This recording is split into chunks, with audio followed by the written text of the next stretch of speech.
She's living in Kansas City. My best friend in the world now calls Tennessee home. She moved to Memphis with my former trainer Garth and her daughter China in June, shortly after it was named the fattest city in the U.S. for like the 100th time.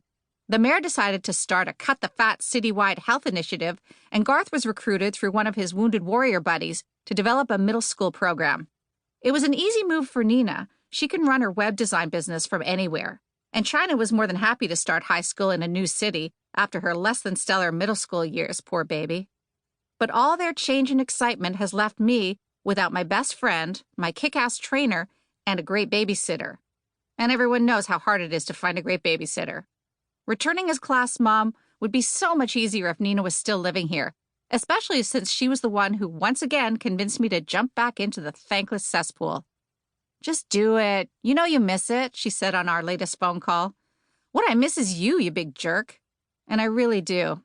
There's a little hole in my heart and an emptiness in my life that no number of texts or phone calls is able to fill. Truth be told, that's why I agreed to rejoin the Class Mom Palooza. I need something to distract me. Thank God she didn't move away last year. I wouldn't have gotten through it without her. Our family was thrown for a loop when my mom was diagnosed with breast cancer. It was a rough go for quite a few months, and Nina was pretty much the anchor of our care circle. No matter how bad it got, Nina never wavered. Laura, my sweet second-born, was finishing her last year at KU, but she came home every weekend to cook and clean for my parents. Right before our eyes, she went from lazy college kid to domestic goddess. I'm not sure where she learned to make a bed with hospital corners, but I'm thrilled she did. My oldest daughter, Vivs, moved back to Kansas City from Brooklyn, where she was cohabitating with her architect boyfriend, Raj, and took a job as a nutrition consultant at our local Jenny Craig, just to be close to all of us. I nicknamed her the Lone Arranger because she single-handedly scheduled all of my mother's chemo and doctor visits, along with a schedule of who would be taking her to said visits. Finally, her bossy firstborn personality was used for good instead of evil.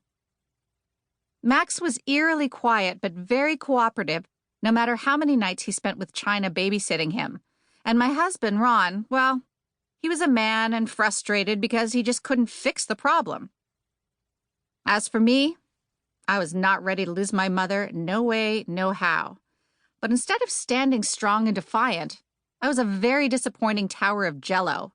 Who knew I'd fold like origami when the going got tough? There were lots of tears on my part and prayers on my parents' part, and it was all very bleak and sad until one day my mother, Kay Howard, up and decided that cancer had picked the wrong bitch to mess with. She actually said that out loud. It was the first time I had ever heard her swear, and I learned very quickly it was not going to be the last. With my mom in fight mode, cancer became our punching bag, literally and figuratively. I hung a boxing bag in my basement workout area, aka Ron's Gym and Tan, slapped a picture of a cancerous boob on it, and beat the shit out of the picture every day. It was Garth's idea, and it really worked. Not only did my arms get toned, I got out all my frustration, so I was ready to face my mother and her never-ending demands. Not demands for herself, mind you, but for my father. Kay was taking no prisoners, but Ray was struggling with the thought of a life without his darling girl, as he calls her. I always knew my parents loved each other, but I never realized how in love they still are. Mom was ready every day with a list of things my dad absolutely needed.